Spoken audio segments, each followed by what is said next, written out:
Jangan lupa subscribe di YouTube channel Metro TV News dan juga nyalakan notifikasinya.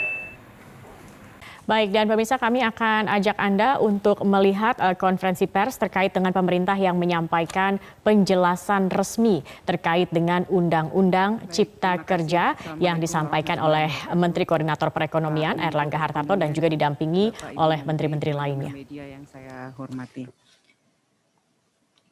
Klaster ketenagakerjaan merupakan klaster yang banyak sekali terjadi distorsi informasi yang begitu masif di masyarakat.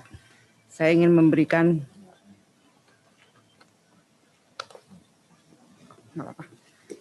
memberikan penjelasan terkait beberapa hal yang ada dalam klaster ketenagakerjaan. Yang pertama saya ingin menjelaskan di kelas, Cek ya. Oke. Di klaster ketenagakerjaan dijelaskan pasal 82, saya ingin membacanya, bahwa dalam rangka penguatan perlindungan kepada tenaga kerja dan meningkatkan peran dan kesejahteraan pekerja atau buruh dalam mendukung ekosistem investasi, Undang-Undang Klaster Ketenagakerjaan tentu saja mengubah, menghapus, dan menetapkan pengaturan baru beberapa ketentuan yang diatur dalam Undang-Undang Nomor 13 Tahun 2003, Undang-Undang Nomor 40 Tahun 2004 tentang Sistem Jaminan Sosial Nasional, dan Undang-Undang Nomor 24 Tahun 2011 tentang Badan Penyelenggara Jaminan Sosial, dan Undang-Undang Nomor 18 Tahun 2017 tentang Pelindungan Pekerja Migran Indonesia. Kenapa saya baca? Karena ini untuk menekankan bahwa undang-undang ini dimaksudkan untuk memberikan penguatan perlindungan kepada tenaga kerja dan meningkatkan peran dan kesejahteraan pekerja atau buruh dalam mendukung ekosistem investasi. Kemudian ada prinsip-prinsip umum yang dipatuhi dalam penyusunan klaster ketenagakerjaan. Yang pertama, penyusunan ketentuan klaster ketenagakerjaan memperhatikan hasil putusan Mahkamah Konstitusi atas uji materi Undang-Undang Nomor 13 Tahun 2003. Jadi benar-benar kami DPR dan pemerintah mematuhi apa yang sudah menjadi keputusan dari Mahkamah Konstitusi. Beberapa hal yang terjadi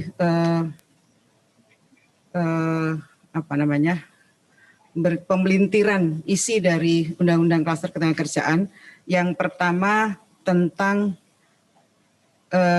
bahwa Undang-Undang Cipta Kerja tetap mengatur syarat-syarat dan perlindungan hak bagi pekerja atau buruh PKWT yang menjadi dasar dalam penyusunan perjanjian kerja. Di samping itu juga Undang-Undang Cipta Kerja mengatur perlindungan tambahan berupa kompensasi pekerja atau buruh pada saat berakhirnya PKWT. Jadi ketentuan syarat-syarat itu tetap diatur sebagaimana Undang-Undang Nomor 13 Tahun 2003.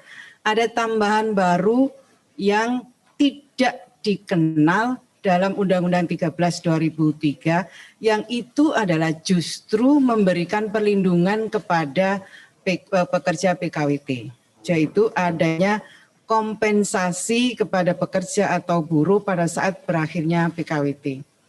Kemudian syarat-syarat dan perlindungan hak bagi pekerja atau buruh dalam kegiatan alih daya atau outsourcing masih tetap dipertahankan. Bahkan Undang-Undang Cipta Kerja memasukkan prinsip pengalian perlindungan hak bagi pekerja atau buruh apabila terjadi pergantian perusahaan alih daya sepanjang objek pekerjaannya masih ada. Ini sesuai dengan putusan Mahkamah Konstitusi Nomor 27 Tahun 2011. Di samping itu, ini perlindungan yang lain, di samping itu dalam rangka pengawasan terhadap perusahaan alih daya, Undang-Undang Cipta Kerja juga mengatur syarat-syarat perizinan terhadap perusahaan alih daya yang terintegrasi dalam sistem online single submission.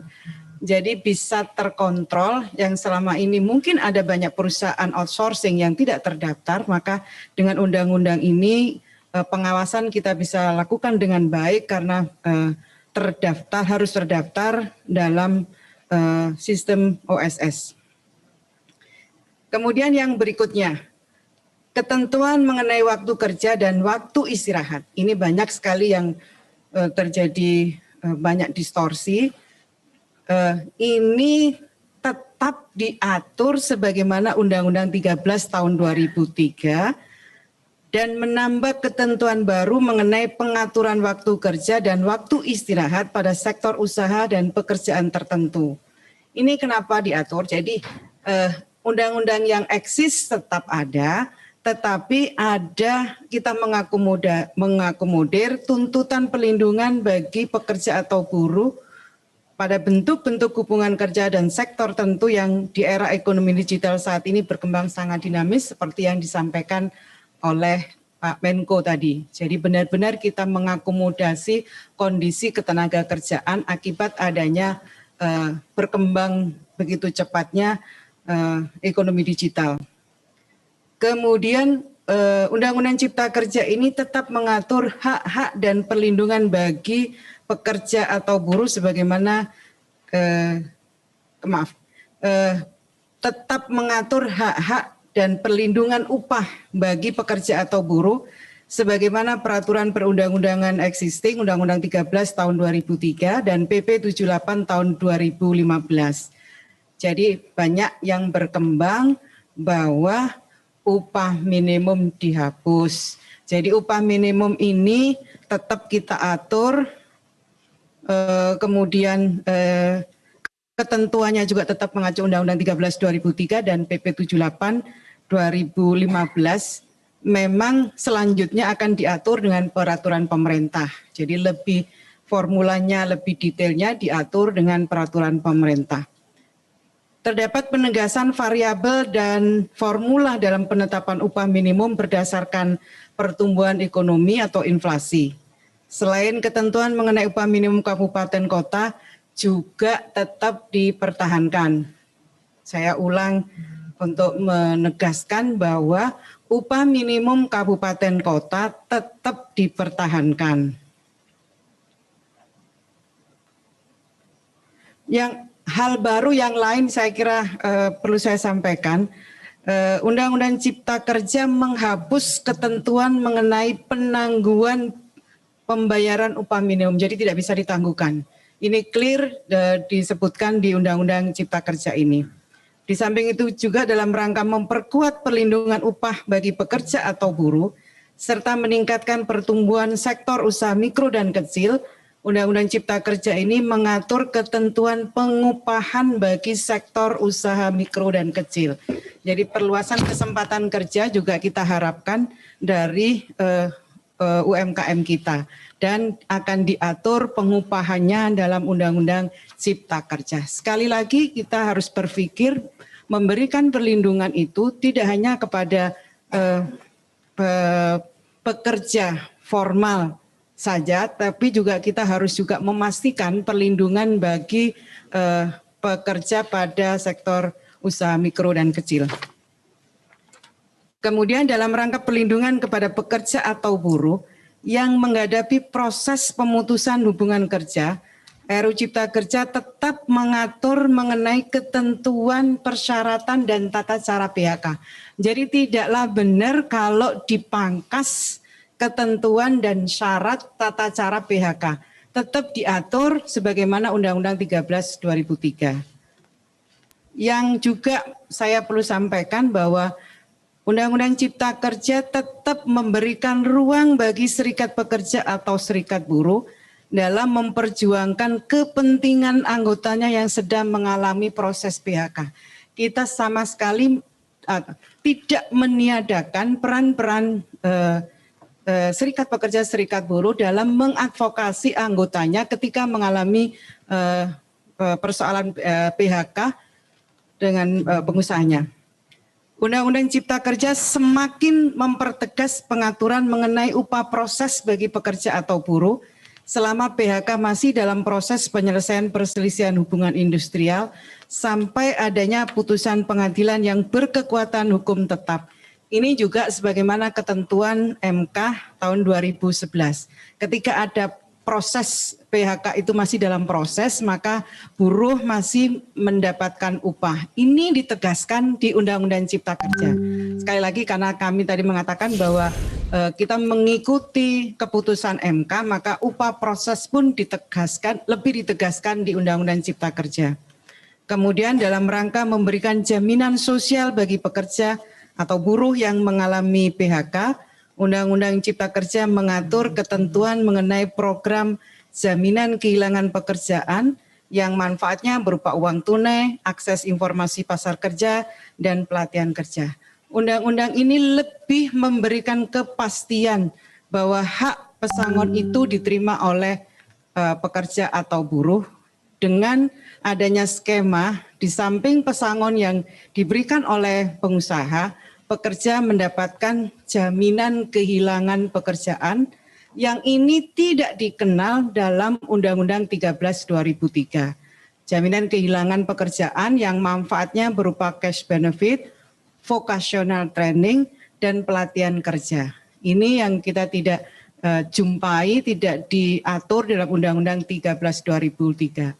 Ketika seseorang mengalami PHK, maka dia membutuhkan sangu atau sangon, dan diberikan cash benefit. Dan yang paling penting ketika dia mengalami PHK, membutuhkan skill baru, maka diberikan baik skilling, upskilling maupun reskilling. Dan yang paling penting ketika orang mengalami PHK, yang dibutuhkan adalah akses penempatan pasar kerja yang dimanage oleh pemerintah. Sehingga kebutuhan dia ketika mengalami PHK, maka dia akan mendapatkan kemudahan untuk memperoleh pekerjaan baru. Hal-hal baru ini semuanya konteksnya adalah memberikan perlindungan kepada para pekerja dan lebih memastikan perlindungan itu dengan skema jaminan kehilangan pekerjaan. Yang lain yang saya perlu sampaikan, tidaklah benar bahwa ketentuan sanksi pidana ketenagakerjaan itu dihapuskan. Tidak benar, karena ketentuan mengenai sanksi pidana ketenagakerjaan semuanya dikembalikan seperti halnya Undang-Undang 13 tahun 2003. Dari penjelasan ini saya kira kita bisa tahu banyak distorsi informasi yang berkembang di masyarakat yang sesungguhnya jauh dari kenyataannya. Terima kasih Pak Menko. Terima kasih Ibu Menteri Tenaga Kerja. Selanjutnya kami persilakan Bapak Menteri ATR BPN. Terima kasih Pak Menko, Bapak dan Ibu Menteri yang saya hormati, teman-teman wartawan. Menyangkut ATR BPN, dua komponen, yaitu komponen tata ruang. Komponen tata ruang ini sebenarnya adalah penegasan kembali dari ketentuan OSS. OSS itu untuk memudahkan perizinan, tapi selama ini banyak regulasi yang belum mendukung OSS. Maka di dalam RUU ini dimasukkan salah satu adalah kewajiban kita membuat RDTR. RDTR adalah rencana detail tata ruang, seluruh aspek rencana investasi, penggunaan tanah, dan lain-lain dimasukkan dalam RDTR. Kalau RDTR sudah ada, maka investor, investasi, siapapun mau investasi, lihat aja. Dan kami mulai sekarang memasukkan seluruh tata ruang dan RDTR dalam bentuk online. Anda bisa masuk ke dalam Gistaru ATR BPN, ingin lihat investasi di mana, di Surabaya, di mana lokasinya, ya boleh untuk apa, dan itu langsung Anda bisa apply di sana. Tidak perlu lagi harus menghadap dengan siapa, harus bicara dengan siapa, harus minta sukulunwun sama beberapa birokrasi tertentu. Karena itu maka program anti korupsi jauh lebih efektif kalau dia transparan dan jelas. Itu terutama. Terus yang kedua, one map policy. Dengan undang-undang ini menegaskan tata ruang adalah panglima, seluruh masalah hubungan antara kehutanan, kelautan, dan lain-lain diikat dalam tata ruang. Begitu tata ruang sudah ditetapkan, itu ada pedoman. Dan tata ruang ini kita publikasi secara online sehingga semua orang bisa melihat. Jadi undang-undang ini mengkonfirmasi dan mendukung inisiatif yang telah dilakukan oleh pemerintah sebelumnya, misalnya dalam bidang OSS, dan juga mendukung supaya tata ruang itu betul-betul bisa menjadi panglima. Itu yang pertama. Yang kedua menyangkut pertanahan. Menyangkut pertanahan ada beberapa hal. Hal pertama memperkuat tentang proses pengadaan tanah untuk kepentingan umum. Kita sudah punya Undang-Undang 2 tahun 2012. Ya. Undang-undang itu sudah diterapkan dan dalam penerapannya kita melihat masih ada kendala. Contoh kecil misalnya, bahwa undang-undang mengatakan apabila telah diappraise, telah ditentukan sebuah kawasan telah ditentukan penetapan lokasi, kemudian dilakukan appraisal oleh appraisal independen, kemudian BPN bisa memutuskan hubungan hukum. Kalau bikin jalan tol misalnya itu kena tanah seseorang, kemudian BPN bisa melakukan pemutusan hubungan hukum. Kalau orang keberatan, maka kita bisa konsinyasi.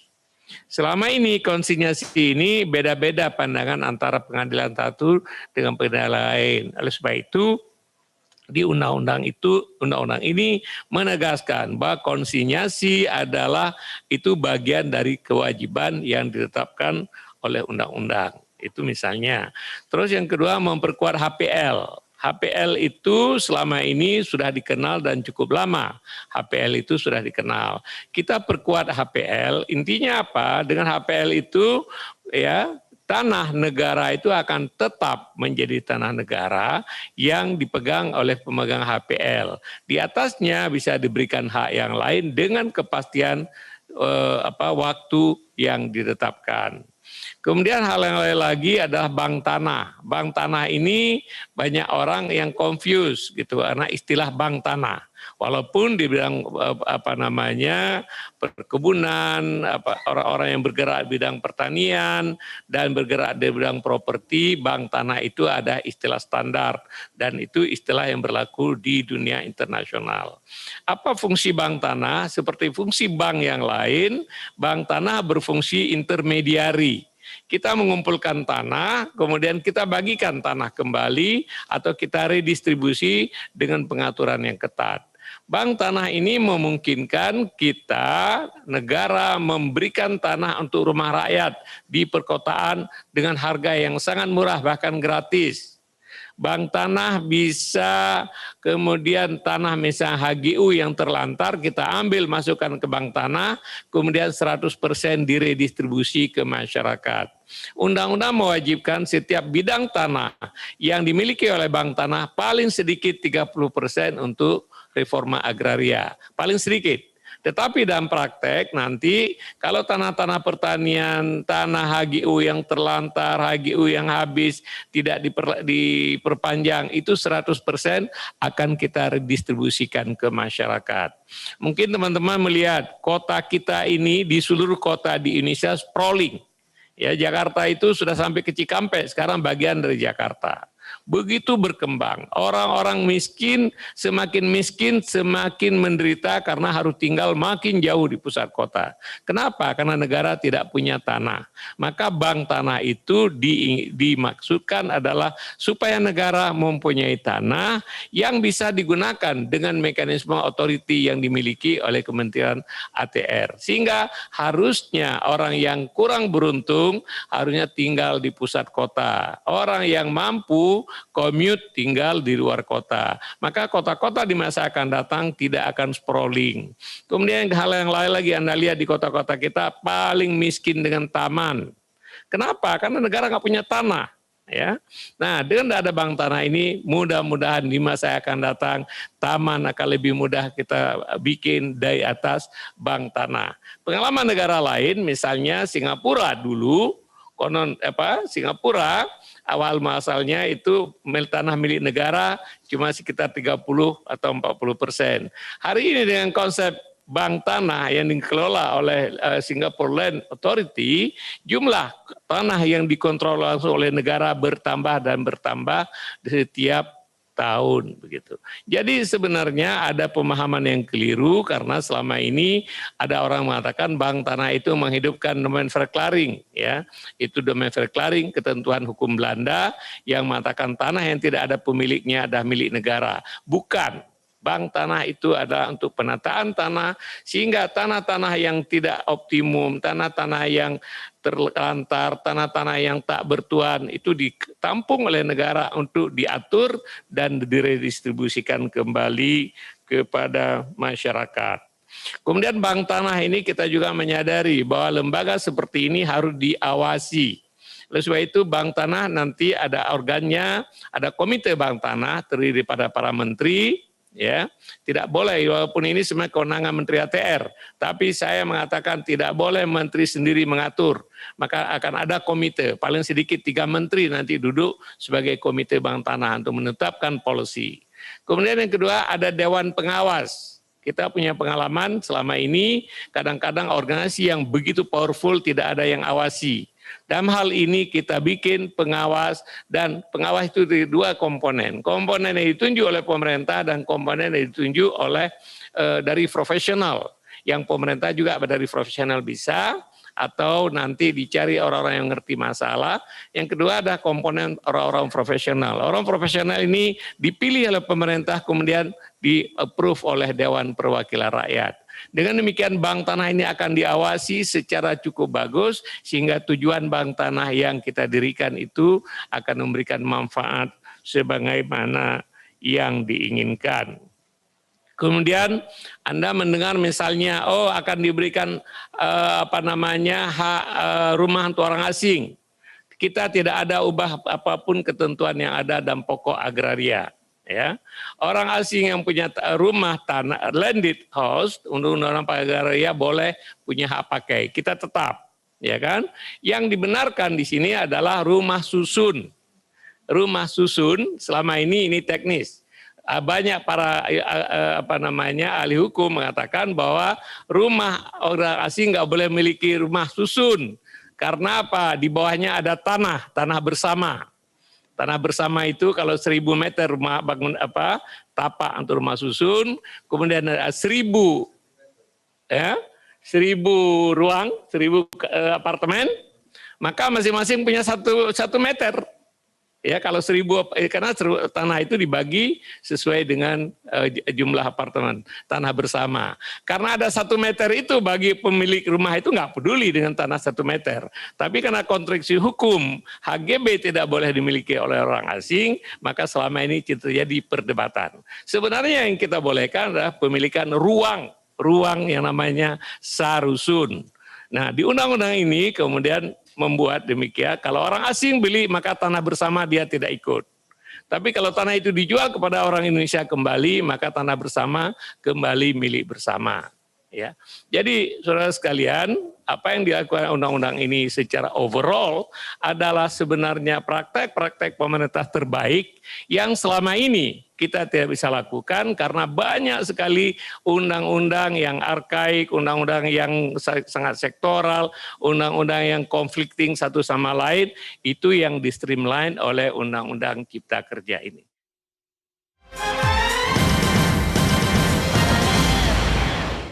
Baik, yang masuk di dalam Undang-Undang Nomor 2 Tahun 2020, yaitu yang berasal dari Perpu maupun yang sekarang masuk di dalam Undang-Undang Cipta Kerja. Pertama, penurunan tarif PPh Badan yang dilakukan secara bertahap dari 25% menjadi 22% untuk tahun pajak 2021 hingga 2020.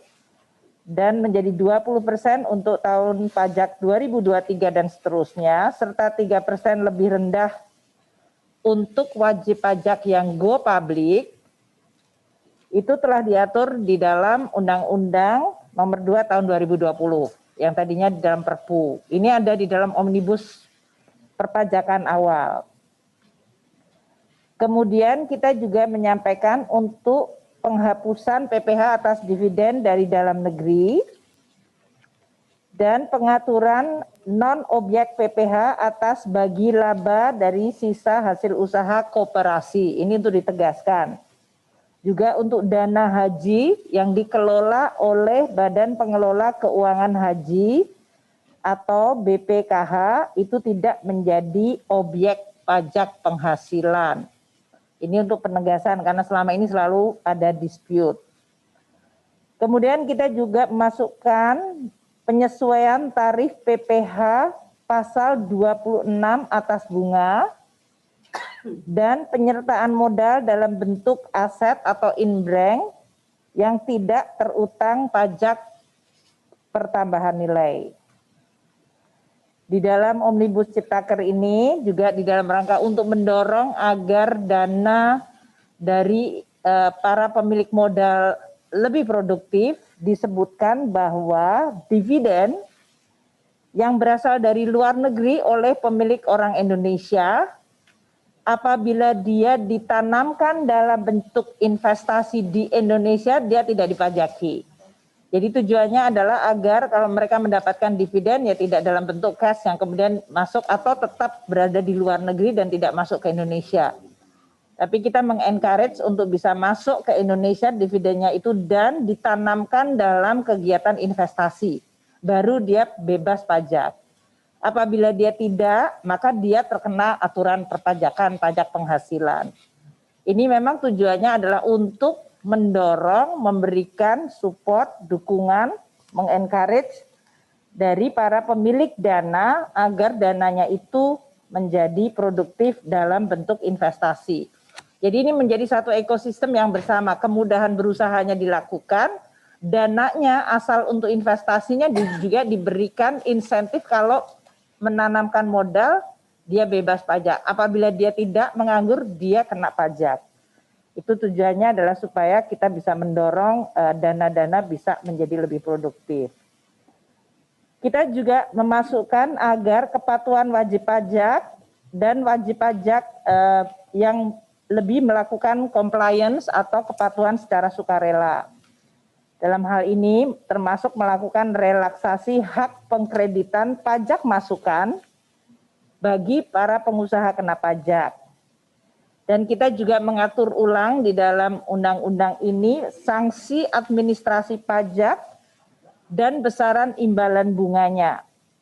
Ini tujuannya adalah supaya besaran sanksi imbalan bunga sesuai dengan bunga yang ada saat ini plus denda, sehingga dia lebih mencerminkan aspek keadilan atau fairness dari situasi yang terus berubah. Jadi tidak bersifat nominal tetap sepanjang masa. Yang ketiga adalah yang disampaikan oleh Pak Menko tadi, perubahan dari global teritorial ini juga masuk, terutama untuk penentuan subjek pajak orang pribadi. Apabila warga negara Indonesia maupun warga negara asing yang tinggalnya lebih dari 183 hari di Indonesia, mereka menjadi subjek pajak di dalam negeri. Dan pengenaan PPh-nya bagi warga negara asing yang merupakan subjek pajak dalam negeri adalah berdasarkan penghasilan mereka yang berasal dari Indonesia. Jadi kita tidak memajaki kalau dia punya pekerjaan atau sumber penghasilan di luar Indonesia. Itu supaya warga negara asing yang bekerja di sini yang dipajakinya adalah pendapatannya yang berasal dari Indonesia. Untuk warga negara Indonesia yang berada di luar Indonesia kurang dari 183 hari, dia dapat menjadi subjek pajak luar negeri dengan syarat tertentu. Ini yang disebut tadi adalah prinsip teritorial, di mana mereka berada di situ dia dipajakin. Di dalam Undang-Undang Ciptaker ini juga ditegaskan mengenai batu bara sebagai barang kena pajak dan oleh karena itu dia menjadi subjek terutang pajak pendapatan pertambahan nilai atau PPN. Juga ada berbagai hal, konsinyasi tidak termasuk penyerahan barang kena pajak. Kemudian non-objek PPh termasuk sisa lebih dari badan sosial dan badan keagamaan. Ini kami juga merasa karena ada beberapa dari badan-badan sosial dan badan keagamaan yang mereka bergerak di bidang kesehatan, pendidikan. Mereka selama ini masih dispute dengan Direktorat Jenderal Pajak apakah mereka merupakan objek pajak untuk PPh-nya. Kita juga mengatur pidana pajak yang telah diputus tidak lagi diterbitkan ketetapan pajak dan penerbitan surat tagih pajak akan mengalami daluarsa sesudah 5 tahun. Kemudian surat tagih pajak yang diterbitkan untuk menagih imbalan bunga yang seharusnya tidak diberikan. Terakhir, tentu saja seperti diketahui bagian dari pemajakan untuk transaksi elektronik yang ada di dalam Omnibus Perpajakan itu sudah masuk di dalam Undang-Undang Nomor 2 Tahun 2020, yaitu dalam bentuk pemajakan transaksi elektronik untuk platform yang bisa memungut PPN. Apakah mereka adalah subjek pajak luar negeri? Kita tidak peduli, tapi mereka bisa memungut PPN untuk diserahkan pada Indonesia. Dan ini pengendalian pajak kepada subjek pajak luar negeri untuk transaksi elektronik yang di Indonesia ditegaskan di dalam Undang-Undang Nomor 2. Dan terakhir, mencantumkan nomor induk kependudukan untuk pembeli yang tidak memiliki NPWP. Sehingga kita tidak selalu harus pakai NPWP, tapi pakai NIK. Mungkin demikian yang bisa saya sampaikan. Jadi saya sampaikan bahwa ini telah melengkapi seluruh peraturan perubahan di dalam Undang-Undang Perpajakan, baik yang sudah dimasukkan di dalam Perpu maupun yang ada di dalam Omnibus Cipta Kerja ini. Terima kasih Pak Menko, saya kembalikan. Terima kasih Ibu Menteri Keuangan. Selanjutnya Ibu Menteri LHK. Terima kasih Bapak Menko, Bapak Ibu Menteri dan kawan-kawan jurnalis yang saya hormati. Dari Kementerian LHK, subjek Undang-Undang Cipta Karya ini menyangkut lingkungan hidup dan kehutanan, dan dia berkaitan dengan 3 undang-undang, yaitu Undang-Undang 32 2009 tentang perlindungan dan pengelolaan lingkungan hidup, Undang-Undang 41 tahun 99 tentang kehutanan, dan Undang-Undang 18 tahun 2013 tentang pencegahan pemberantasan perusakan hutan.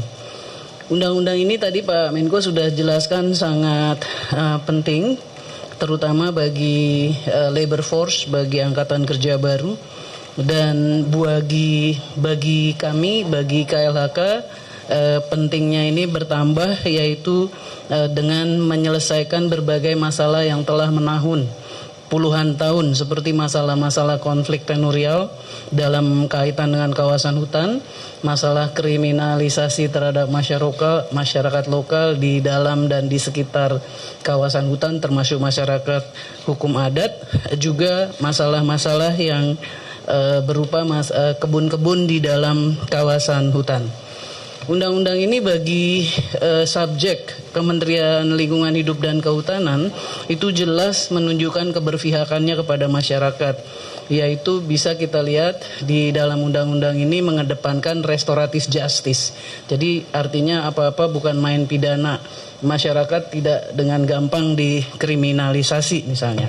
Yang kedua, di dalam undang-undang ini perizinan berusaha bukan hanya ditekankan untuk swasta, tetapi juga diangkat di situ perizinan untuk perhutanan sosial. Jadi untuk pertama kalinya perhutanan sosial masuk di dalam undang-undang. Jadi ini hal yang sangat positif. Yang ketiga, terhadap pelanggaran yang terjadi ataupun secara tidak difahami atau tidak sengaja dan sebagainya, masyarakat di sekitar atau di dalam kawasan hutan masuk ke dalam hutan. Kalau di waktu yang lalu memang kejam banget undang-undangnya, dan sekarang itu dikenakan sanksi administratif, jadi bukan sanksi pidana, tidak dikriminalisasi, dan kepada masyarakat tersebut dilakukan di dalam istilahnya kebijakan penataan kawasan hutan, seperti hutan sosial, kemitraan konservasi, reforma agraria, dan lain-lain. Undang-undang ini juga menegaskan bahwa kepada UMKM diberikan fasilitasi oleh pemerintah untuk AMDAL apabila UMKM ini harus menyiapkan AMDAL. Apa saja fasilitasinya termasuk fasilitasi teknis, biaya dan lain-lain itu akan diatur di dalam PP. Pak Menko, saya agak panjang karena banyak sekali kritik soal lingkungan. Terima kasih. Kawan-kawan jurnalis yang saya hormati, berkaitan dengan AMDAL. Tidak benar bahwa ada anggapan terjadi kemunduran terkait dengan perlindungan lingkungan. Tidak benar. Kenapa? Karena prinsip dan konsep dasar pengaturan AMDAL di dalam undang-undang ini tidak ada perubahan. Yang berubah adalah kebijakan dan prosedurnya. Kenapa? Karena dia harus disederhanakan supaya sesuai dengan tujuan dari Undang-Undang Cipta Kerja ini. Artinya apa? Harus diberikan kemudahan kepada pelaku usaha.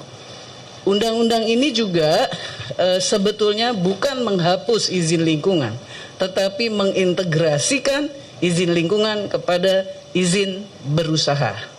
Jadi kepada perizinan berusaha, itu terminologinya di dalam undang-undang. Jadi dalam rangka untuk meringkas sistem perizinan dan memperkuat penegakan hukum tanpa mengurangi tujuan dan fungsinya. Mengapa dia memperkuat penegakan hukum?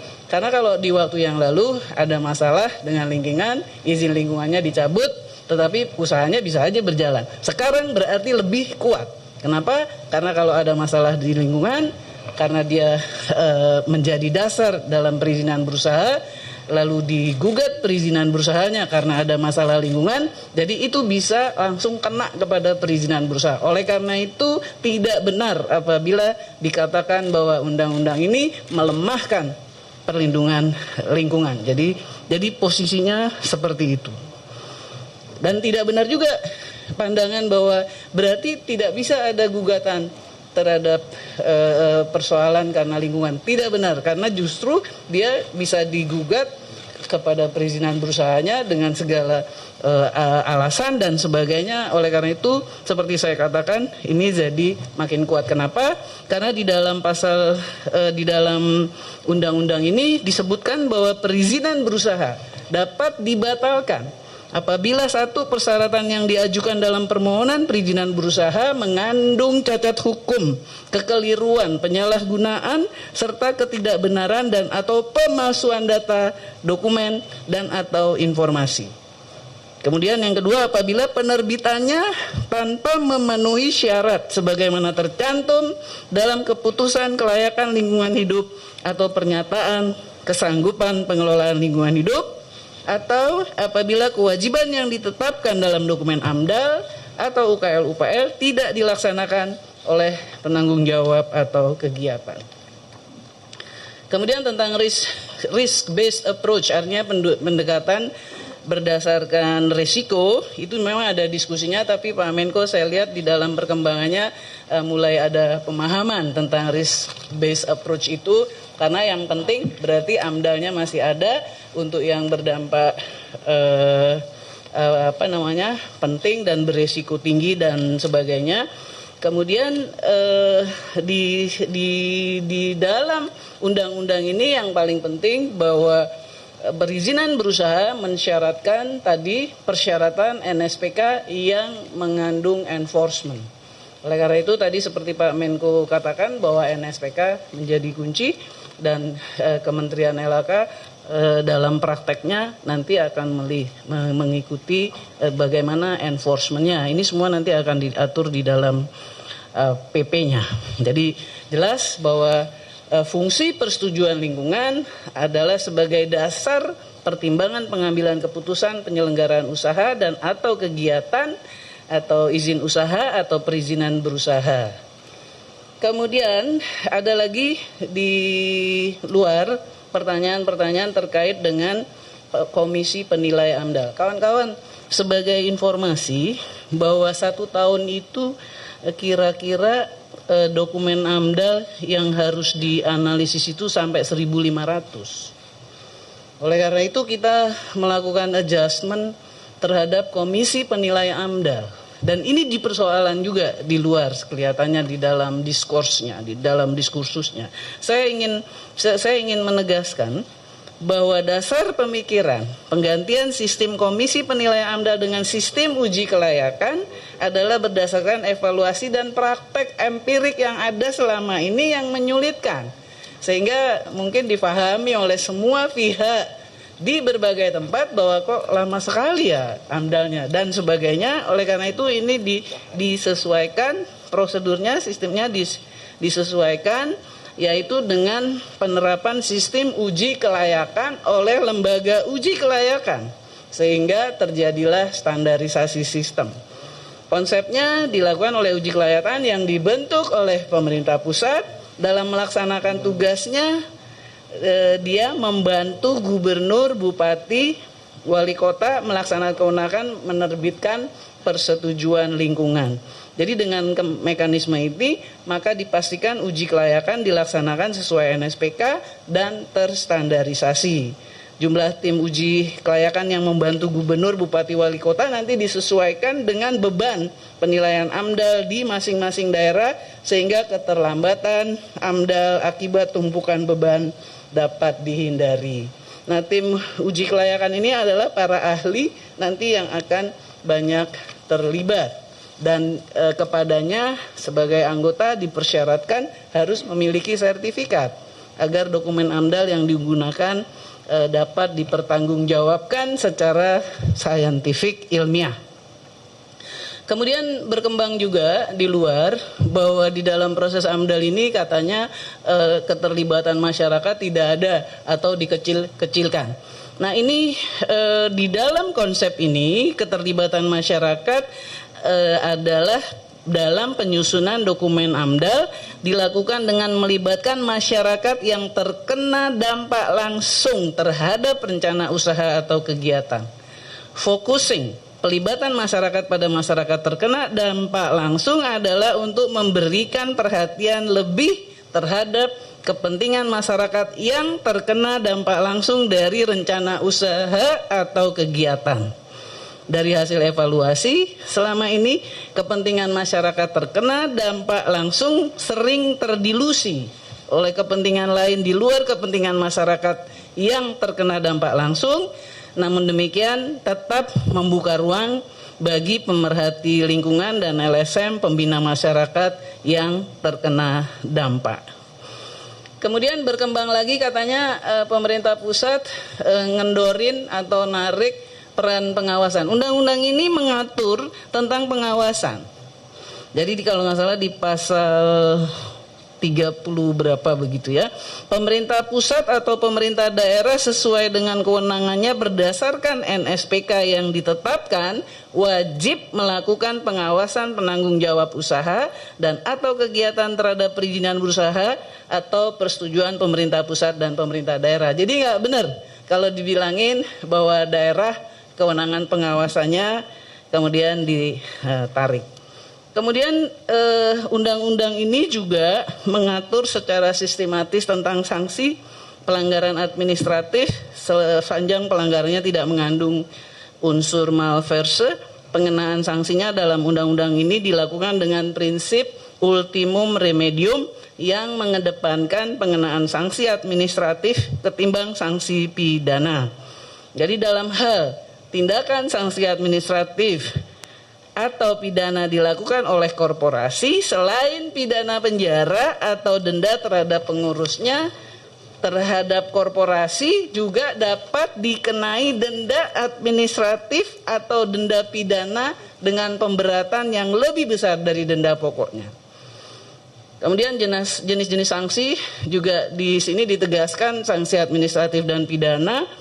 Kemudian sanksi administratif tidak menghilangkan kewajiban pemulihan kerusakan lingkungan atau mengganti atas kerugian harta benda atau kerusakan barang akibat kegiatannya.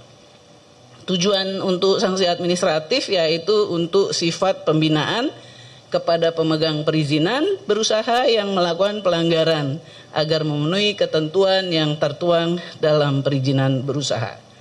Sanksi administratif sebetulnya kalau kita lihat pengalaman selama beberapa tahun ini yang mulai dilakukan pada tahun 2015-2016 itu lebih efektif karena diterbitkan tanpa melalui proses persidangan yang memerlukan waktu sangat panjang. Jadi ketentuan lebih lanjut ini nanti diatur dalam PP. Ada klaster-klaster sanksinya, kita di sini menyusun sebanyak 5 klaster. Jadi itu hal-hal yang berkaitan dengan lingkungan. Kemudian terkait dengan kehutanan, yang kami laporkan kepada kawan-kawan dan para teknolog ya, sangat menggembirakan bahwa undang-undang ini mengakomodir teknologi. Bu Menteri mungkin boleh dipersingkat. Ya. Saya lihat masih tebel. Enggak, dikit lagi. Soalnya kalau banyak sih yang protes juga banyak tetua, jadi udah kami kolek. Saya terima kasih banget dikritikin terus dan di dalam pembahasan dengan Panja akhirnya disesuaikan. Ada teknologi remote sensing, indera jauh, citra satelit yang dipakai untuk pengukuhan kawasan hutan. Dulu nggak dipakai, nggak berbunyi di undang-undang, jadi agak sulit. Sekarang sudah ada, itu menjadi baik. Kemudian penyederhanaan izin di kehutanan dari 14 jadi 1 aja. Kemudian ini yang paling ramai juga Pak Menko, tanggung jawab atas terjadinya kebakaran pada area kerja tetap menjadi tanggung jawab pemegang izin. Jadi termasuk tanggung jawab terhadap hal-hal yang ditegaskan di dalam Undang-Undang 18. Nah, untuk perhutanan sosial, hal yang mendasar adalah pemberian akses legal terkait kelola kawasan hutan, yaitu hutan kemasyarakatan, hutan desa, hutan tanaman rakyat, kemitraan konservasi, dan lain-lain, serta hal-hal yang mendorong penanganan konflik tenurial. Kemudian ini juga berkembang juga, katanya yang 20% dari hutan untuk rakyat dihilangin. Enggak, itu dibunyikan. Nah, jadi tetap ada kewajiban 20% dari pemakaian dari kawasan hutan untuk plasma untuk masyarakat. Kemudian soal keterlanjuran dalam kawasan hutan, ini juga ada yang menanyakan, dan dalam kaitan ini yang secara khusus ini juga untuk mengatasi tidak terjadi kriminalisasi secara umum. Dan juga seperti diketahui kawan-kawan, sejak Undang-Undang 22 tahun 1999 tentang Undang-Undang Pemda, terjadi desentralisasi besar-besaran, lalu izin-izin kebun dikasih oleh bupati, tahu-tahu kebunnya di dalam hutan, berarti ada dispute regulasi, ini diselesaikan. Di dalam undang-undang ini diselesaikan. Jadi ada caranya, yaitu ditetapkan di sini bahwa yang belum memenuhi persyaratan sesuai dengan ketentuan peraturan perundangan dalam waktu maksimum 3 tahun harus selesaikan. Jadi kalau dia nggak selesaikan, dia kena sanksi administratif, bahkan sampai ke pencabutan izinnya. Nah, penyelesaian lain perambang hutan yang ada di dalam hutan juga ada beberapa pendekatan pengaturan. Setiap orang tanpa memiliki pejabat besar dikenakan sanksi administratif, penghentian kegiatan, denda, paksaan. Dalam hal pelanggaran dilakukan oleh perseorangan yang bertempat tinggal di dalam atau di sekitar kawasan hutan, dikecualikan dari sanksi administratif dan diselesaikan melalui penataan kawasan hutan. Dan terakhir, pengaturan mengenai nilai, jenis, besaran denda dan sebagainya itu terus di-exercise dan nanti ditetapkan dalam PP. Saya kira itu jawaban dari isi undang-undang ini, Pak Menko dan Bapak Ibu Menteri serta kawan-kawan jurnalis, dari hal-hal yang berkembang selama ini sebagai diskurs. Saya terima kasih, berbagai catatan kami perhatikan dengan baik dan nanti pasti menjadi masukan juga selama pembahasan bersama Panja dan nanti di dalam penyusunan PP. Terima kasih.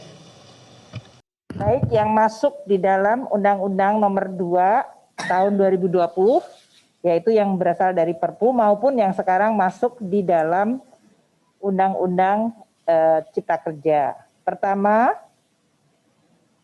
penurunan tarif PPh Badan yang dilakukan secara bertahap dari 25% menjadi 22% untuk tahun pajak 2021 hingga 2020 dan menjadi 20% untuk tahun pajak 2023 dan seterusnya, serta 3% lebih rendah untuk wajib pajak yang go public, itu telah diatur di dalam Undang-Undang Nomor 2 Tahun 2020 yang tadinya di dalam Perpu. Ini ada di dalam Omnibus Perpajakan awal. Kemudian kita juga menyampaikan untuk penghapusan PPh atas dividen dari dalam negeri dan pengaturan non-objek PPh atas bagi laba dari sisa hasil usaha koperasi. Ini untuk ditegaskan. Juga untuk dana haji yang dikelola oleh Badan Pengelola Keuangan Haji atau BPKH itu tidak menjadi objek pajak penghasilan. Ini untuk penegasan karena selama ini selalu ada dispute. Kemudian kita juga memasukkan penyesuaian tarif PPh pasal 26 atas bunga dan penyertaan modal dalam bentuk aset atau inbrank yang tidak terutang pajak pertambahan nilai.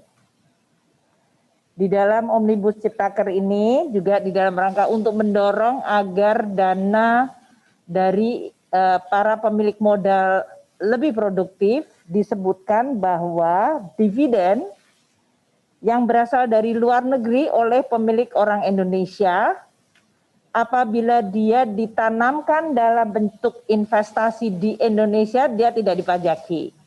Jadi tujuannya adalah agar kalau mereka mendapatkan dividen ya tidak dalam bentuk cash yang kemudian masuk atau tetap berada di luar negeri dan tidak masuk ke Indonesia. Tapi kita mengencourage untuk bisa masuk ke Indonesia dividennya itu dan ditanamkan dalam kegiatan investasi. Baru dia bebas pajak. Apabila dia tidak, maka dia terkena aturan perpajakan pajak penghasilan. Ini memang tujuannya adalah untuk mendorong, memberikan support, dukungan, mengencourage dari para pemilik dana agar dananya itu menjadi produktif dalam bentuk investasi. Jadi ini menjadi satu ekosistem yang bersama, kemudahan berusahanya dilakukan, dananya asal untuk investasinya juga diberikan insentif kalau menanamkan modal, dia bebas pajak. Apabila dia tidak menganggur, dia kena pajak. Itu tujuannya adalah supaya kita bisa mendorong dana-dana bisa menjadi lebih produktif. Kita juga memasukkan agar kepatuhan wajib pajak dan wajib pajak yang lebih melakukan compliance atau kepatuhan secara sukarela. Dalam hal ini termasuk melakukan relaksasi hak pengkreditan pajak masukan bagi para pengusaha kena pajak. Dan kita juga mengatur ulang di dalam undang-undang ini sanksi administrasi pajak dan besaran imbalan bunganya. Ini tujuannya adalah supaya besaran sanksi imbalan bunga sesuai dengan bunga yang ada saat ini plus denda. Sehingga dia lebih mencerminkan aspek keadilan atau fairness dari situasi yang terus berubah. Jadi tidak bersifat nominal tetap sepanjang masa. Yang ketiga adalah yang disampaikan oleh Pak Menko tadi, perubahan dari global teritorial ini juga masuk, terutama untuk penentuan subjek pajak orang pribadi. Apabila warga negara Indonesia maupun warga negara asing yang tinggalnya lebih dari 183 hari di Indonesia, mereka menjadi subjek pajak di dalam negeri. Dan pengenaan PPh-nya bagi warga negara asing yang merupakan subjek pajak dalam negeri adalah berdasarkan penghasilan mereka yang berasal dari Indonesia. Jadi kita tidak memajaki kalau dia punya pekerjaan atau sumber penghasilan di luar Indonesia. Itu supaya warga negara asing yang bekerja di sini yang dipajakinya adalah pendapatannya yang berasal dari Indonesia. Untuk warga negara Indonesia yang berada di luar Indonesia kurang dari 183 hari, dia dapat menjadi subjek pajak luar negeri dengan syarat tertentu. Ini yang disebut tadi adalah prinsip teritorial, di mana mereka berada di situ dia dipajakin. Di dalam Undang-Undang Ciptaker ini juga ditegaskan mengenai batu bara sebagai barang kena pajak, dan oleh karena itu dia menjadi subjek terutang pajak pendapatan pertambahan nilai atau PPN.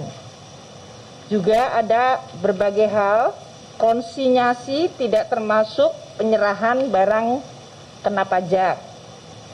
Kemudian non-objek PPh termasuk sisa lebih dari badan sosial dan badan keagamaan.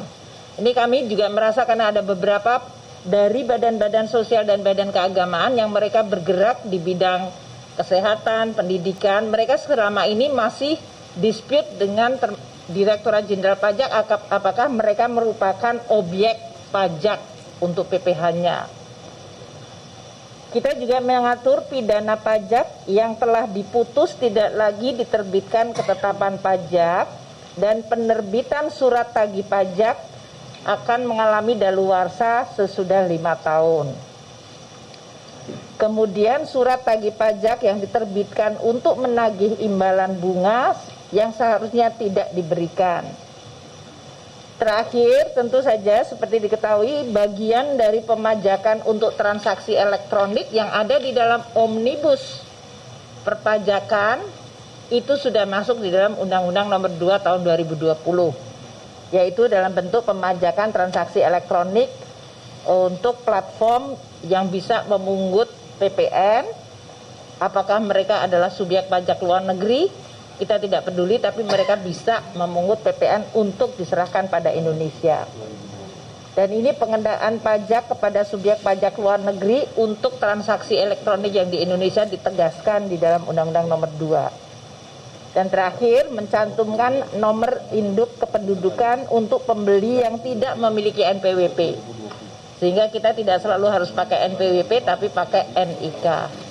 Mungkin demikian yang bisa saya sampaikan. Jadi saya sampaikan bahwa ini telah melengkapi seluruh peraturan perubahan di dalam Undang-Undang Perpajakan, baik yang sudah dimasukkan di dalam Perpu maupun yang ada di dalam Omnibus Cipta Kerja ini. Terima kasih Pak Menko, saya kembalikan. Terima kasih Ibu Menteri Keuangan. Selanjutnya Ibu Menteri LHK. Terima kasih Bapak Menko, Bapak Ibu Menteri, dan kawan-kawan jurnalis yang saya hormati. Dari Kementerian LHK, subjek Undang-Undang Cipta Karya ini menyangkut lingkungan hidup dan kehutanan, dan dia berkaitan dengan 3 undang-undang, yaitu Undang-Undang 32 2009 tentang perlindungan dan pengelolaan lingkungan hidup, Undang-Undang 41 tahun 99 tentang kehutanan, dan Undang-Undang 18 tahun 2013 tentang pencegahan pemberantasan perusakan hutan. Undang-undang ini tadi Pak Menko sudah jelaskan sangat penting, terutama bagi labor force, bagi angkatan kerja baru, dan bagi kami, bagi KLHK, pentingnya ini bertambah, yaitu dengan menyelesaikan berbagai masalah yang telah menahun puluhan tahun, seperti masalah-masalah konflik tenurial dalam kaitan dengan kawasan hutan, masalah kriminalisasi terhadap masyarakat lokal di dalam dan di sekitar kawasan hutan, termasuk masyarakat hukum adat, juga masalah-masalah yang berupa kebun-kebun di dalam kawasan hutan. Undang-undang ini bagi subjek Kementerian Lingkungan Hidup dan Kehutanan itu jelas menunjukkan keberpihakannya kepada masyarakat, yaitu bisa kita lihat di dalam undang-undang ini mengedepankan restoratif justice. Jadi artinya apa-apa bukan main pidana, masyarakat tidak dengan gampang dikriminalisasi misalnya. Yang kedua, di dalam undang-undang ini perizinan berusaha bukan hanya ditekankan untuk swasta, tetapi juga diangkat di situ perizinan untuk perhutanan sosial. Jadi untuk pertama kalinya perhutanan sosial masuk di dalam undang-undang. Jadi ini hal yang sangat positif. Yang ketiga, terhadap pelanggaran yang terjadi ataupun secara tidak difahami atau tidak sengaja dan sebagainya masyarakat di sekitar atau di dalam kawasan hutan masuk ke dalam hutan. Kalau di waktu yang lalu memang kejam banget undang-undangnya, dan sekarang itu dikenakan sanksi administratif, jadi bukan sanksi pidana, tidak dikriminalisasi, dan kepada masyarakat tersebut dilakukan di dalam istilahnya kebijakan penataan kawasan hutan seperti hutan sosial, kemitraan konservasi, reforma agraria, dan lain-lain. Undang-undang ini juga menegaskan bahwa kepada UMKM diberikan fasilitasi oleh pemerintah untuk AMDAL apabila UMKM ini harus menyiapkan AMDAL. Apa saja fasilitasinya, termasuk fasilitasi teknis, biaya, dan lain-lain, itu akan diatur di dalam PP. Pak Menko, saya agak panjang karena banyak sekali kritik soal lingkungan. Terima kasih. Kawan-kawan jurnalis yang saya hormati, berkaitan dengan AMDAL. Tidak benar bahwa ada anggapan terjadi kemunduran terkait dengan perlindungan lingkungan. Tidak benar. Kenapa? Karena prinsip dan konsep dasar pengaturan AMDAL di dalam undang-undang ini tidak ada perubahan. Yang berubah adalah kebijakan dan prosedurnya. Kenapa? Karena dia harus disederhanakan supaya sesuai dengan tujuan dari Undang-Undang Cipta Kerja ini. Artinya apa? Harus diberikan kemudahan kepada pelaku usaha. Undang-undang ini juga sebetulnya bukan menghapus izin lingkungan, tetapi mengintegrasikan izin lingkungan kepada izin berusaha. Jadi kepada perizinan berusaha, itu terminologinya di dalam undang-undang. Jadi dalam rangka untuk meringkas sistem perizinan dan memperkuat penegakan hukum tanpa mengurangi tujuan dan fungsinya. Mengapa dia memperkuat penegakan hukum? Karena kalau di waktu yang lalu ada masalah dengan lingkungan, izin lingkungannya dicabut, tetapi usahanya bisa aja berjalan. Sekarang berarti lebih kuat. Kenapa? Karena kalau ada masalah di lingkungan, karena dia menjadi dasar dalam perizinan berusaha, lalu digugat perizinan berusahanya karena ada masalah lingkungan, jadi itu bisa langsung kena kepada perizinan berusaha. Oleh karena itu tidak benar apabila dikatakan bahwa undang-undang ini melemahkan perlindungan lingkungan. Jadi posisinya seperti itu. Dan tidak benar juga pandangan bahwa berarti tidak bisa ada gugatan terhadap persoalan karena lingkungan. Tidak benar, karena justru dia bisa digugat kepada perizinan berusahanya dengan segala alasan dan sebagainya. Oleh karena itu, seperti saya katakan, ini jadi makin kuat. Kenapa? Karena di dalam pasal di dalam undang-undang ini disebutkan bahwa perizinan berusaha dapat dibatalkan apabila satu persyaratan yang diajukan dalam permohonan perizinan berusaha mengandung cacat hukum, kekeliruan, penyalahgunaan, serta ketidakbenaran dan atau pemalsuan data, dokumen, dan atau informasi. Kemudian yang kedua, apabila penerbitannya tanpa memenuhi syarat sebagaimana tercantum dalam keputusan kelayakan lingkungan hidup atau pernyataan kesanggupan pengelolaan lingkungan hidup, atau apabila kewajiban yang ditetapkan dalam dokumen AMDAL atau UKL-UPL tidak dilaksanakan oleh penanggung jawab atau kegiatan. Kemudian tentang risk-based approach, artinya pendekatan berdasarkan resiko, itu memang ada diskusinya, tapi Pak Menko saya lihat di dalam perkembangannya mulai ada pemahaman tentang risk-based approach itu, karena yang penting berarti AMDAL-nya masih ada untuk yang berdampak penting dan beresiko tinggi dan sebagainya. Kemudian di dalam undang-undang ini yang paling penting bahwa perizinan berusaha mensyaratkan tadi persyaratan NSPK yang mengandung enforcement. Oleh karena itu tadi seperti Pak Menko katakan bahwa NSPK menjadi kunci dan Kementerian LHK dalam prakteknya nanti akan mengikuti bagaimana enforcement-nya. Ini semua nanti akan diatur di dalam PP-nya. Jadi jelas bahwa fungsi persetujuan lingkungan adalah sebagai dasar pertimbangan pengambilan keputusan penyelenggaraan usaha dan atau kegiatan atau izin usaha atau perizinan berusaha.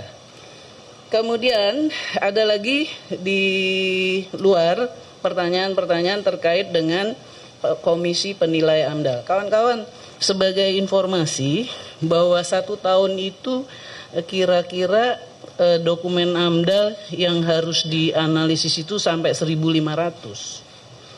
Oleh karena itu kita melakukan adjustment terhadap Komisi Penilai AMDAL. Dan ini dipersoalan juga di luar kelihatannya di dalam diskursnya, di dalam diskursusnya. Saya ingin menegaskan bahwa dasar pemikiran penggantian sistem Komisi Penilai AMDAL dengan sistem uji kelayakan adalah berdasarkan evaluasi dan praktek empirik yang ada selama ini yang menyulitkan.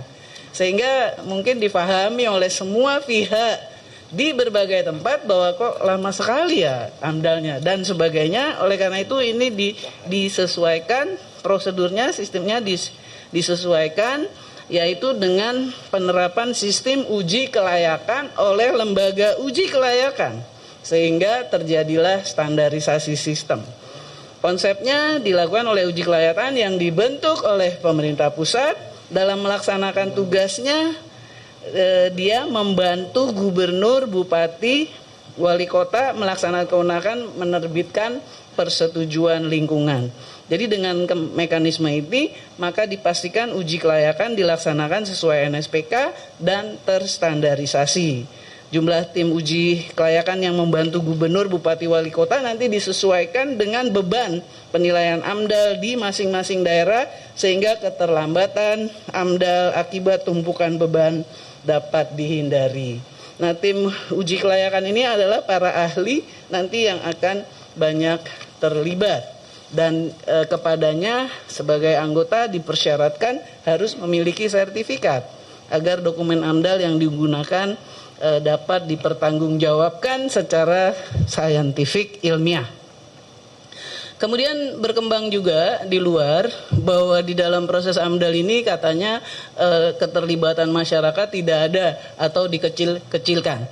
Nah ini di dalam konsep ini keterlibatan masyarakat adalah dalam penyusunan dokumen AMDAL dilakukan dengan melibatkan masyarakat yang terkena dampak langsung terhadap rencana usaha atau kegiatan.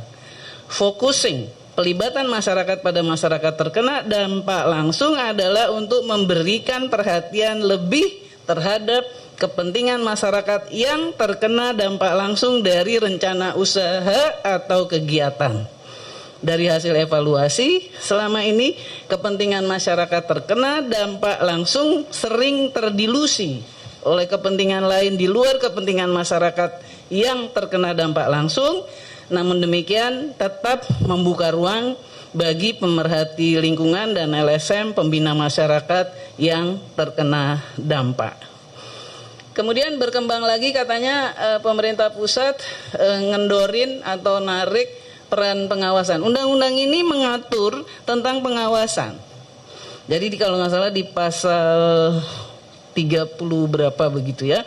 Pemerintah pusat atau pemerintah daerah sesuai dengan kewenangannya berdasarkan NSPK yang ditetapkan wajib melakukan pengawasan penanggung jawab usaha dan atau kegiatan terhadap perizinan berusaha atau persetujuan pemerintah pusat dan pemerintah daerah. Jadi nggak benar kalau dibilangin bahwa daerah kewenangan pengawasannya kemudian ditarik. Kemudian undang-undang ini juga mengatur secara sistematis tentang sanksi pelanggaran administratif sepanjang pelanggarannya tidak mengandung unsur malverse. Pengenaan sanksinya dalam undang-undang ini dilakukan dengan prinsip ultimum remedium yang mengedepankan pengenaan sanksi administratif ketimbang sanksi pidana. Jadi dalam hal tindakan sanksi administratif atau pidana dilakukan oleh korporasi, selain pidana penjara atau denda terhadap pengurusnya, terhadap korporasi juga dapat dikenai denda administratif atau denda pidana dengan pemberatan yang lebih besar dari denda pokoknya. Kemudian jenis-jenis sanksi juga di sini ditegaskan sanksi administratif dan pidana. Kemudian sanksi administratif tidak menghilangkan kewajiban pemulihan kerusakan lingkungan atau mengganti atas kerugian harta benda atau kerusakan barang akibat kegiatannya. Tujuan untuk sanksi administratif yaitu untuk sifat pembinaan kepada pemegang perizinan berusaha yang melakukan pelanggaran agar memenuhi ketentuan yang tertuang dalam perizinan berusaha. Sanksi administratif sebetulnya kalau kita lihat pengalaman selama beberapa tahun ini yang mulai dilakukan pada tahun 2015-2016 itu lebih efektif karena diterbitkan tanpa melalui proses persidangan yang memerlukan waktu sangat panjang. Jadi ketentuan lebih lanjut ini nanti diatur dalam PP. Ada klaster-klaster sanksinya, kita di sini menyusun sebanyak 5 klaster. Jadi itu hal-hal yang berkaitan dengan lingkungan. Kemudian terkait dengan kehutanan. Yang kami laporkan kepada kawan-kawan dan para teknolog ya, sangat menggembirakan bahwa undang-undang ini mengakomodir teknologi. Bu Menteri mungkin boleh dipersingkat. Ya. Saya lihat masih tebel. Enggak, dikit lagi. Soalnya banyak sih yang protes juga banyak ketua, jadi udah kami kolek. Saya terima kasih banget dikritikin terus dan di dalam pembahasan dengan Panja akhirnya disesuaikan. Ada teknologi remote sensing, indera jauh, citra satelit yang dipakai untuk pengukuhan kawasan hutan. Dulu nggak dipakai, nggak bunyi di undang-undang, jadi agak sulit. Sekarang sudah ada, itu menjadi baik. Kemudian penyederhanaan izin di kehutanan dari 14 jadi 1 aja. Kemudian ini yang paling ramai juga Pak Menko, tanggung jawab atas terjadinya kebakaran pada area kerja tetap menjadi tanggung jawab pemegang izin. Jadi termasuk tanggung jawab terhadap hal-hal yang ditegaskan di dalam Undang-Undang 18. Nah, untuk perhutanan sosial, hal yang mendasar adalah pemberian akses legal terkait kelola kawasan hutan, yaitu hutan kemasyarakatan, hutan desa, hutan tanaman rakyat, kemitraan konservasi, dan lain-lain, serta hal-hal yang mendorong penanganan konflik tenurial. Kemudian ini juga berkembang juga, katanya yang 20% dari hutan untuk rakyat dihilangin. Enggak, itu dibunyikan. Nah, jadi tetap ada kewajiban 20% dari pemakaian dari kawasan hutan untuk plasma untuk masyarakat. Kemudian soal keterlanjuran dalam kawasan hutan, ini juga ada yang menanyakan, dan dalam kaitan ini yang secara khusus ini juga untuk mengatasi tidak terjadi kriminalisasi secara umum. Dan juga seperti diketahui kawan-kawan, sejak Undang-Undang 22 tahun 1999 tentang Undang-Undang Pemda terjadi desentralisasi besar-besaran, lalu izin-izin kebun dikasih oleh bupati, tahu-tahu kebunnya di dalam hutan, berarti ada dispute regulasi, ini diselesaikan. Di dalam undang-undang ini diselesaikan. Jadi ada caranya, yaitu ditetapkan di sini bahwa yang belum memenuhi persyaratan sesuai dengan ketentuan peraturan perundang-undangan dalam waktu maksimum 3 tahun harus selesaikan. Jadi kalau dia nggak selesaikan, dia kena sanksi administratif, bahkan sampai ke pencabutan izinnya. Nah, penyelesaian lain penambah hutan yang ada di dalam hutan juga ada beberapa pendekatan pengaturan. Setiap orang tanpa memiliki pejabat besar dikenakan sanksi administratif, penghentian kegiatan, denda, paksaan. Dalam hal pelanggaran dilakukan oleh perseorangan yang bertempat tinggal di dalam atau di sekitar kawasan hutan dikecualikan dari sanksi administratif dan diselesaikan melalui penataan kawasan hutan.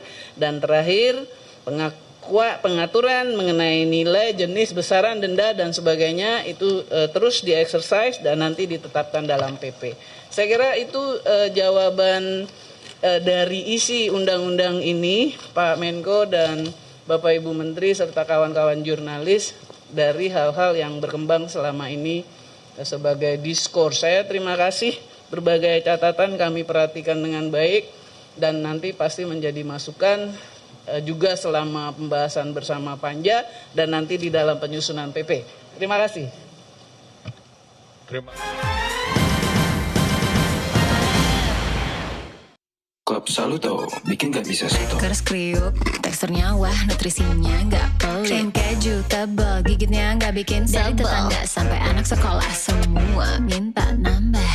Klub Saluto, bikin gak bisa satu. Minum Renovit, dilengkapi dengan 12 vitamin dan 13 mineral, siap bantu jaga kesehatan tubuh. Siapkan Renovit, siapkan dirimu selalu. Renovit, siap jaga kesehatan. Produksi Konimax. Tinggalkan dunia lama. Nikmati unlimited internetan 24 jam di aplikasi yang kamu mau, mulai dari 1.000. Dunia Tri, kekuatanku. Freshcare, sekarang tampil lebih fresh. Botol kaca, isinya bisa diintip. Warna-warni baru Auto Fresh. Hangatnya selalu bikin fresh. Freshcare baru, tampil fresh. New normal itu wajib pakai masker. Biar nafas lega, oles Freshcare minyak angin kayu putih. Eukaliptus dan kayu putihnya sebagai antiseptik dan legakan nafas. Pakai masker nggak sesak lagi. Freshcare. Seni sehat.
Dimungkinkan dengan kemudahan berizin berusaha.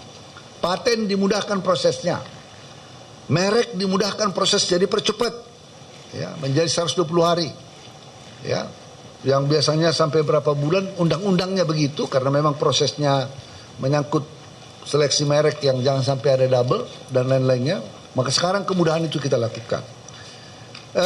Kami mengucapkan terima kasih kepada adik-adik, rekan-rekan media di sini. Mohon agar kiranya penyimpang siuran, jadi kalau kata penyimpang siuran bukan kesimpang siuran, penyimpang siuran ini dapat kiranya dikoreksi, dapat kiranya adik-adik menyampaikan secara benar dan proporsional.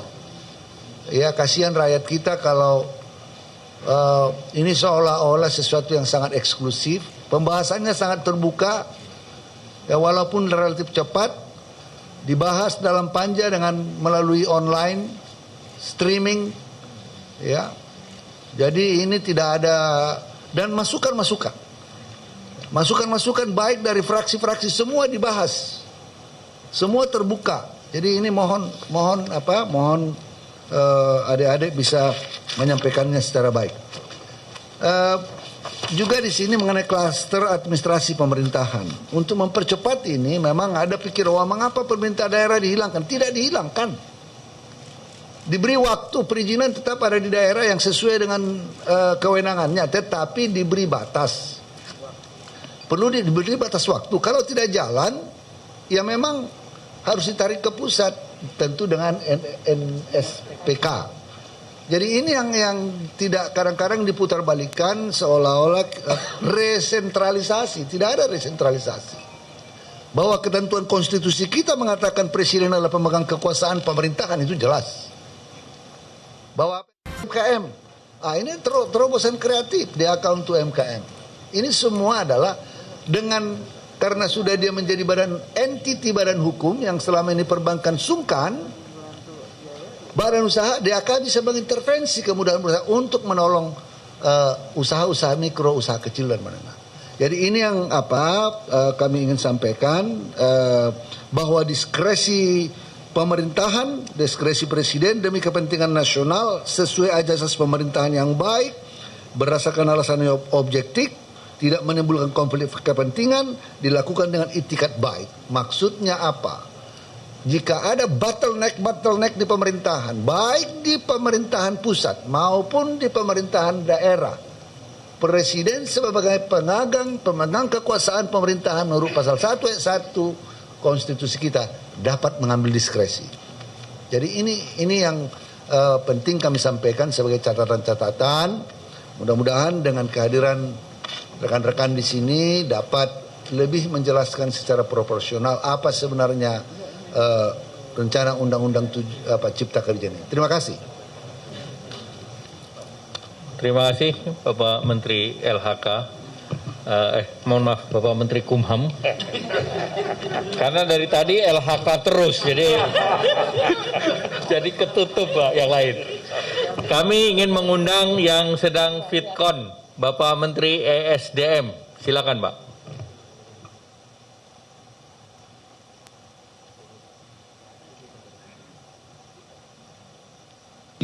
Terima kasih Pak Menko. Teman-teman media, Bapak Ibu Menteri sekalian, ini ada dua FitCon, ini satu dengan Menko Maritim. Jadi kalau di sektor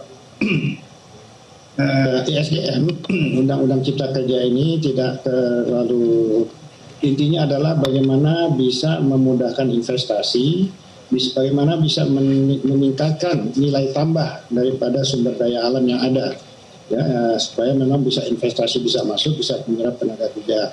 Tapi di luar daripada itu semuanya kita masih mengacu kepada undang-undang yang lama, antara lain undang-undang migas dan undang-undang minerba yang beberapa waktu lalu telah disahkan. Terkait dengan subklaster mineral dan batu bara dalam undang-undang Cipta Kerja, itu memang disampaikan di sini bahwa diberikan perlakuan tertentu terhadap penerimaan negara untuk kegiatan peningkatan nilai tambah batu bara, yaitu diberikan pengenaan royalti sebesar 0%. Ini intinya adalah bagaimana bahan baku itu bisa kompetitif, ya, dan kemudian juga investasi bisa dilaksanakan, proyek bisa dibangun dan tenaga kerja bisa terserap, dan kemudian hilirnya juga mempunyai nilai kompetitif.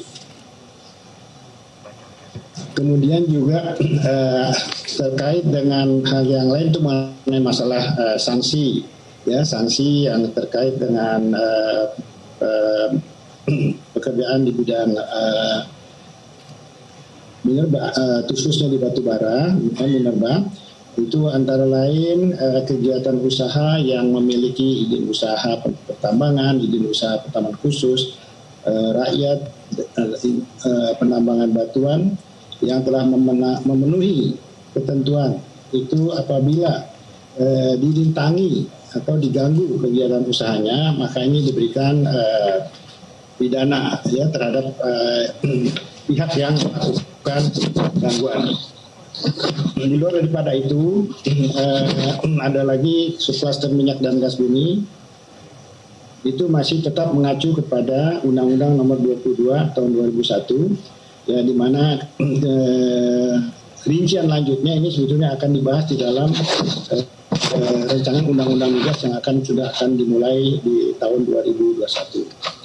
Kemudian sumber daya alam lain subklaster panas bumi yaitu terkait dengan pengaturan simplifikasi perizinan usaha panas bumi. Penguasaan panas bumi itu diselenggarakan oleh pemerintah pusat, pemerintah provinsi, dan pemerintah kabupaten sesuai dengan kewenangannya masing-masing. Kemudian kita hilangkan perizinan ya dalam bentuk pemanfaatan langsung panas bumi dan semuanya nanti mengacu kepada pemenuhan NPSK ya, norma standar prosedur dan kriteria. Kemudian harga energi dan iuran produksi panas bumi untuk pemanfaatan langsung kita hilangkan ya. Kemudian juga bersama dengan Menteri KKP itu juga dihilangkan terkait perizinan untuk izin panas bumi yang berada pada wilayah konservasi perairan. Selanjutnya ada subcluster ketenaga listrikan di mana diatur mengenai penyediaan tenaga listrik, penetapan rencana umum tenaga listrikan nasional yang dilakukan perluasan pelaku usaha jasa penunjang tenaga listrik, perizinan berusaha, persetujuan harga jual dan sewa jaringan, penetapan tarif harga listrik, kepenyederhanaan pemanfaatan jaringan untuk telematika, dan penambahan lingkup pembinaan dan pengawasan. Intinya adalah bagaimana kita bisa memudahkan aturan yang sebelumnya dilaksanakan. Demikian Bapak Menko yang dapat kami sampaikan terkait dengan DSDM. Terima kasih. Terima kasih Pak Menteri SDM. Selanjutnya silakan Pak Menperin. Terima kasih Pak Menko. Bapak Ibu Menteri, rekan-rekan wartawan yang saya hormati, di mata pemerintah, industri dan pekerja ini sebetulnya seperti saudara kembar. Ya, dia bukan adik kakak, tapi saudara kembar. Jadi tidak bisa ada satu sektor yang dianakmaskan. Ini kita bisa lihat dari penjelasan dari semua menteri tadi, bahwa justru Undang-Undang Cipta Kerja ini membuat sektor tenaga kerjaan itu bisa terjamin lebih baik. Jadi kalau sektor tenaga kerja baik, tentu akan mendukung sektor industri manufaktur, dan juga begitu sebaliknya. Kalau sektor industri manufaktur baik, dia juga akan mendukung sektor ketenaga kerjaan. Semua ini pada dasarnya kita ingin mendorong produktivitas yang pada gilirannya sangat penting ya, agar produk-produk kita itu mempunyai daya saing yang lebih tinggi dan yang lebih kuat. Kami dari Kementerian Perindustrian ini sebetulnya end usersnya dari Undang-Undang Cipta Kerja ini, baik itu IKM dan industri besar, ya, baik itu untuk BUMN, industri manufaktur, maupun swasta, industri manufaktur. Kalau Bapak Ibu bertanya sebetulnya apa keuntungan Undang-Undang Cipta Kerja ini bagi industri manufaktur, saya bisa katakan bahwa dari 9 klaster yang ada,